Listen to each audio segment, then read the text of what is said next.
You're listening to Being Autistic. I'm your host, Shelly, and I am a 50-year-old woman sharing my experiences about what it's like to grow up knowing I was different but not knowing why, how I learned I was on the autism spectrum, and what it's like to be autistic.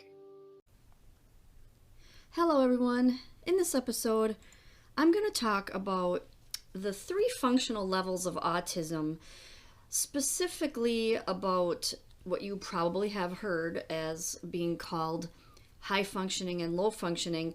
And I'm mostly going to talk about why I and many other autistic people think that these are harmful labels. So these levels were given to us through the DSM-5, which is the Diagnostic Manual of Mental Health Disorders, and how they diagnose autism. So I have not been given a level, but I believe that I am level 1, and sometimes I could be level 2. So what I'm really going to talk about here is how I perceive this, because it's a pretty deep subject, and it's kind of tied in with, like I said, the DSM-5, and I am not a diagnostician. I am not a mental health professional. I'm just giving my perspective on what I think from what I've seen about these labels and how I hear other people talk about them. So first I want to say, back in the 80s and the 90s, they were calling level 1 Asperger's syndrome. They do not call it that anymore, but that is the, should we say, the level that requires the least amount of support according to the DSM-5. And like I said, I'm going to talk more about how these are not accurate labels, but I first need to define them. So this level 1 is requiring the least amount of support of the 3 levels. And they describe this, you might have seen this infographic on the internet. If you search for the 3 functional levels of autism, you will probably find it. It's got pictures of the levels and a short description, and that's the problem. It's a very short description, and it cannot possibly describe accurately, or, you know, it's not going to do much good, really, and that's the problem that we're finding. So this level 1 says difficulty initiating social interactions, organization and planning problems can hamper independence, and that's really all it says. And so that, what I just said, could actually pertain to a lot of autistics on any of the levels. So then it goes up to level 2, which is requiring substantial support. And I also have problems with that, because who determines what is substantial and what isn't? So the description for level 2 is social interactions are limited to narrow special interests, and there is frequent restricted repetitive behaviors. Again, very, very quick and short sentences there that don't cover like 99% of the autistic traits. And like I said, that it could be up to interpretation when it comes to what does substantial support mean. And also, most autistic people tend to have special interests, and that would cover level 1 as well. So to me, my personal opinion is that level 1 and level 2 there's so much overlap there. And again, with the restrictive behaviors and the repetitive behaviors and the stimming, you know, those sorts of things are prevalent in all the levels. So it really comes down to support, and that's, you know, I'm going to talk more about that. And now I'm going to describe level 3, which is requiring very substantial support. And so that description says severe deficits in verbal and nonverbal social communication skills, great distress or difficulty changing actions or focus. And again, I can totally relate to those. And I don't believe that I require very substantial support, so I don't think I'm a level 3. They never told me what level I was. Not every country gives levels, and even not every diagnostician gives levels. So I think, from what I have gathered, most of the autistics who would be in level 3 would be the type of people that cannot work, they cannot drive, They cannot form relationships. They're basically nonverbal and need full-time care. And by full-time, I mean they either need to live in a group home, or their parents or some caregiver would need to take care of them, make sure they're being fed, and make sure they're doing their daily routines, and in some cases doing that for them, but not always. So here is a big disclaimer. All of these levels, every autistic person under the sun is different. And I think that by categorizing these labels, we are not giving an accurate description, because, like I just said, some people can have traits that seem like they would fit into all three of these categories. And then, so now let's talk about the problem with these labels, especially the labels high functioning and low functioning. So most people that I'm going to say that the health industry would consider being high functioning would be level 1 or level 2. And the problem with being labeled high functioning is, number one, as someone who is probably considered this, I sometimes do not feel high functioning on the inside.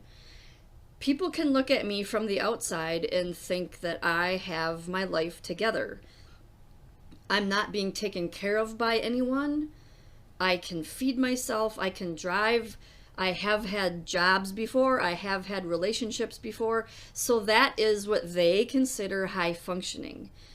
So the problem with that label is there are many times in our lives where we feel very low functioning. And this can depend on so many factors. This can depend on the time of your life. And I did an episode on how autism is throughout the years. So there are times in your lifetime where your autism will feel like it's worse, where your life circumstances and situations will aggravate certain traits. In those cases, especially if you are going through autistic burnout, you are low functioning in that moment. And I really hate the terms high and low functioning. So now let's keep talking about the problem with these labels. So if you are labeled high functioning, you will most likely be denied access to the support that you need.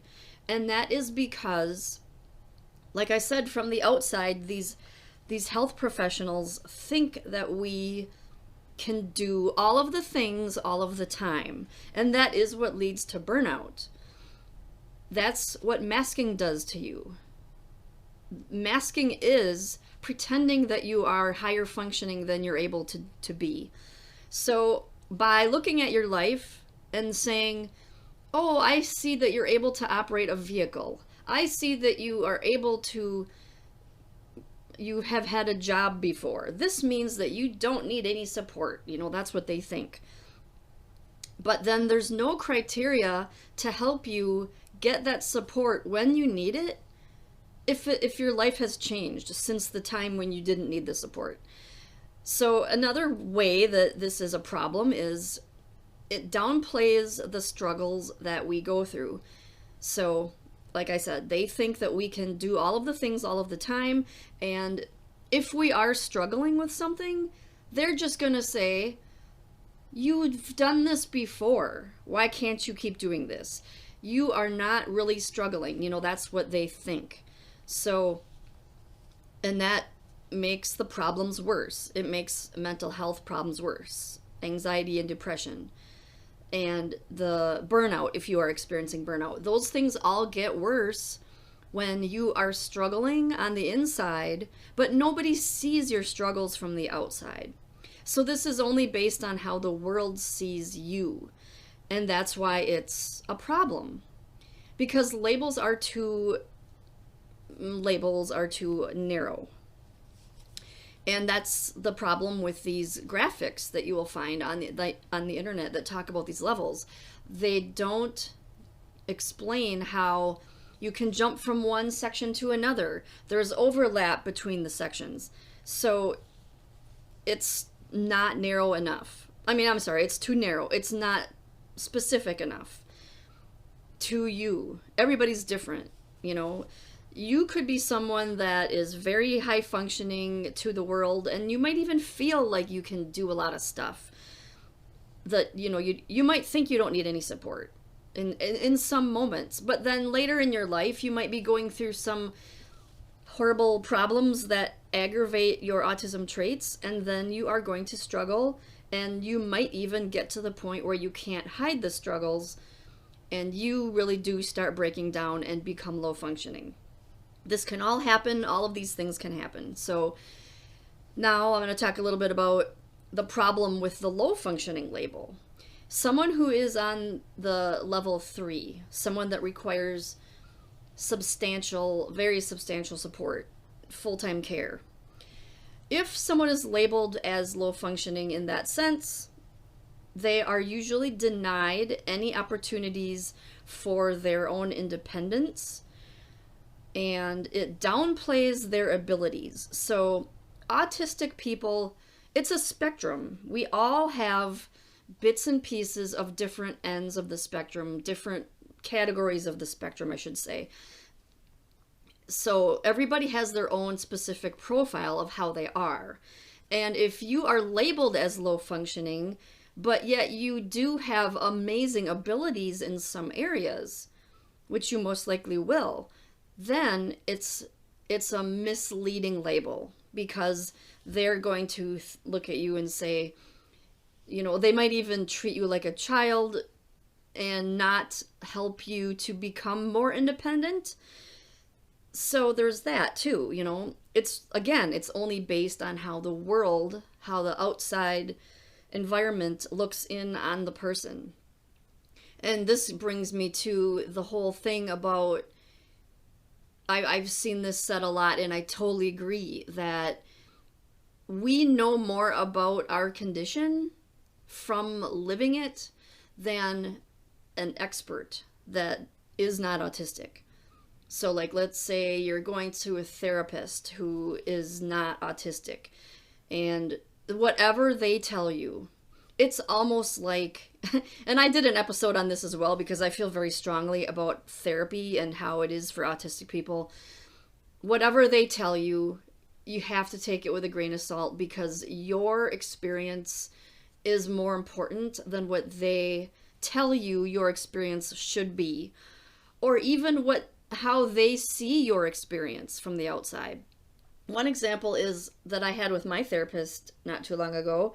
She said that she could see me improving in certain areas, like how much I was getting done, or how I was my behavior in the office. Maybe I can't remember exactly what the example was, but she said that she could see an improvement.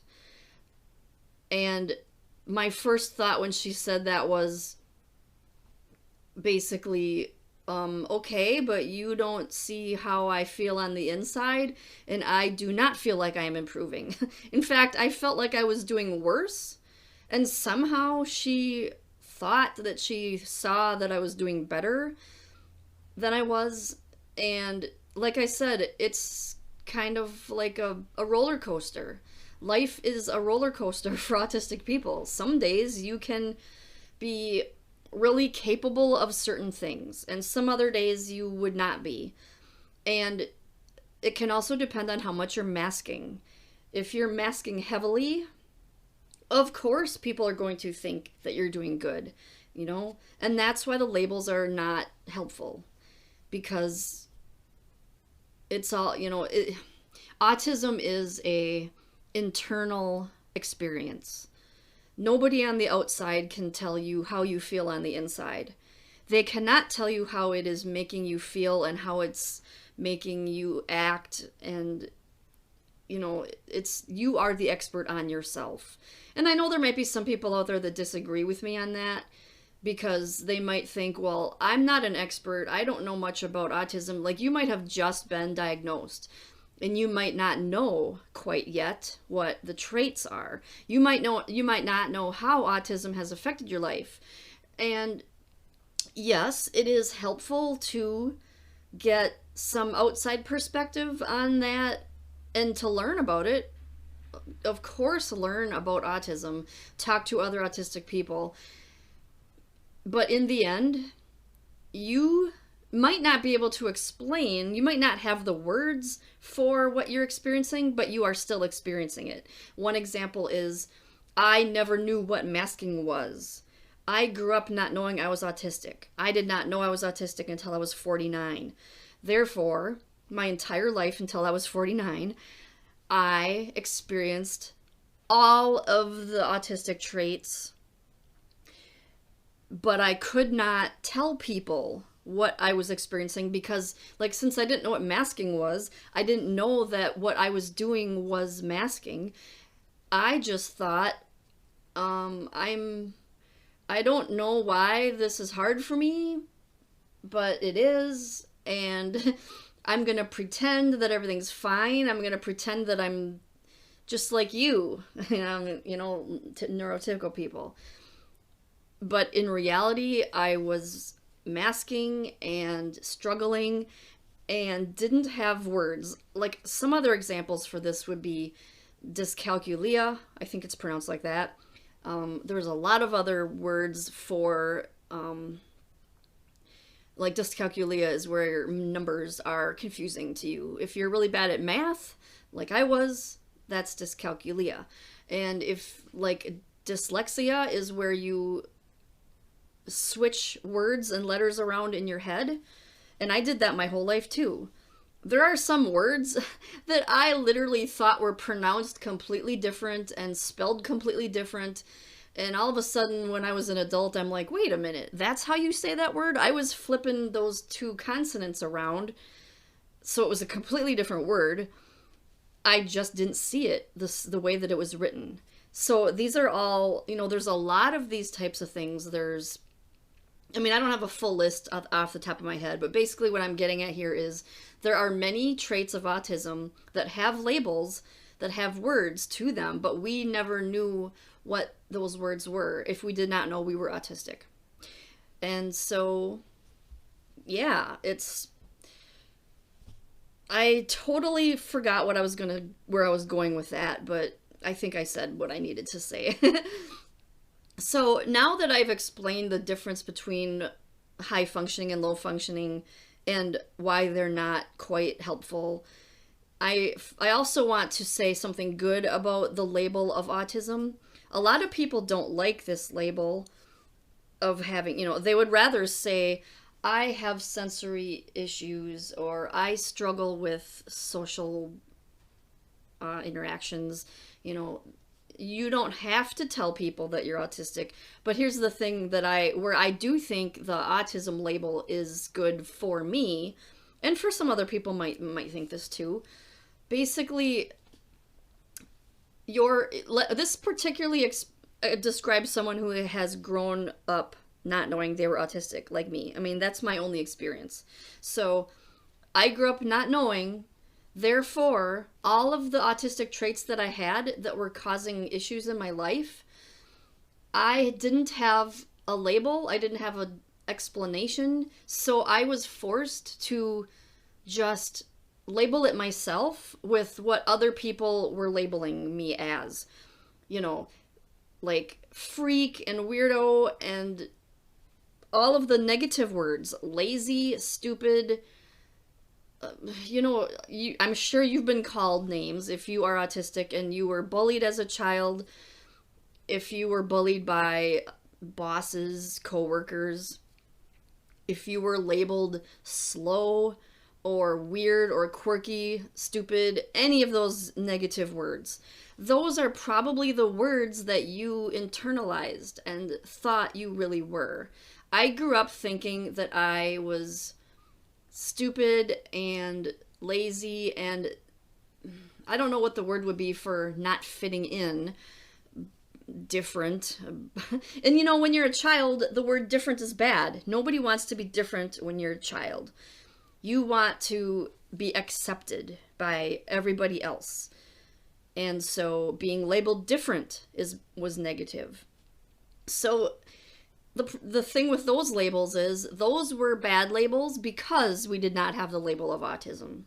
Unless you did grow up knowing you were autistic, you probably feel different about that, of course, because it was a different experience for you. And in that case, you might have thought that being labeled autistic was a negative thing. Like I said, and I'll say it again, many people have different experiences across the board. So nothing that I say is going to pertain to 100% of autistic people.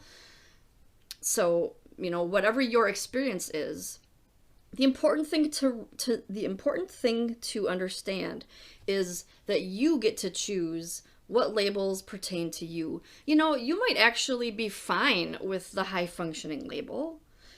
I know that most people are not, but that does not mean that everybody is not. So the whole point of labels can be different depending on what side that you're on. Are you the person labeling something else, or are you the person being labeled? If you are the person being labeled, you can stand up and say, this is working for me or this is not working for me. You can label yourself however you want. The problem is when the outside world wants to label us, especially when they are not autistic. And you might have heard the saying or the phrase, nothing about us without us. That means that we need to be involved in the information, in the teaching, in the awareness, in the whole thing, in the community. We need to be involved so that we can give our experiences, because that's really what matters.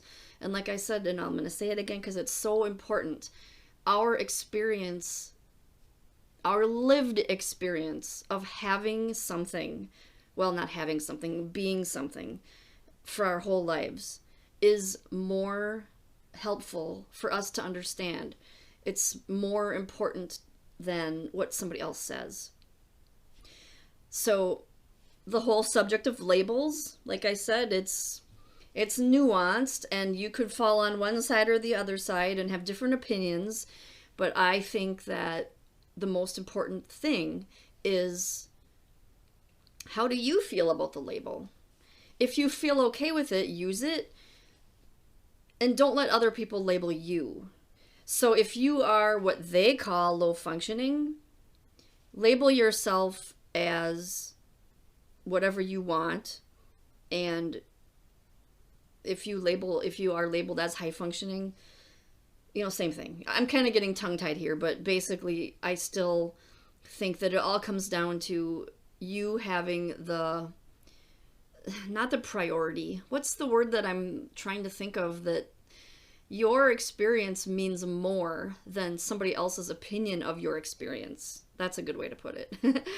So I hope this episode was helpful. And like I said, I'm not it's a complex subject. And I just had to give my personal opinion about it, because it really bothers me when people tell me that you must be one of the high functioning ones. To me, the words high functioning, that would describe like the president of the United States or a lawyer. To me, those are high functioning people, and to think of myself as high functioning, I don't have a job, I'm living in poverty, I can't really take care of myself all the time. How in the world do they think that that's high functioning? So yeah, that's how I feel about that. And equally, I think low functioning is not accurate either, because if somebody were to call me low functioning, I would say, well, what about the people that need 24-hour care compared to me? I don't need 24-hour care. So there's so many nuances. And there's so many different examples, because every autistic person is different. So there are a lot of really good videos out there about high functioning and low functioning and why we should stop using those labels. I just wanted to give my opinion on it. I'm not going to say that I'm the expert on this subject, but I'm just giving my opinion on how I feel, because every autistic person is going to have a different opinion in most cases about things, and so this was mine. I hope this was helpful for somebody out there.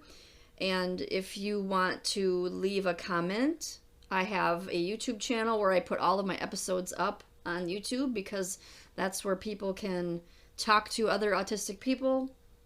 And I also try to answer or at least read most of the comments. So be sure to go to YouTube if you want to interact with people about the episodes that I make. So thank you so much for listening, and I will see you again next week.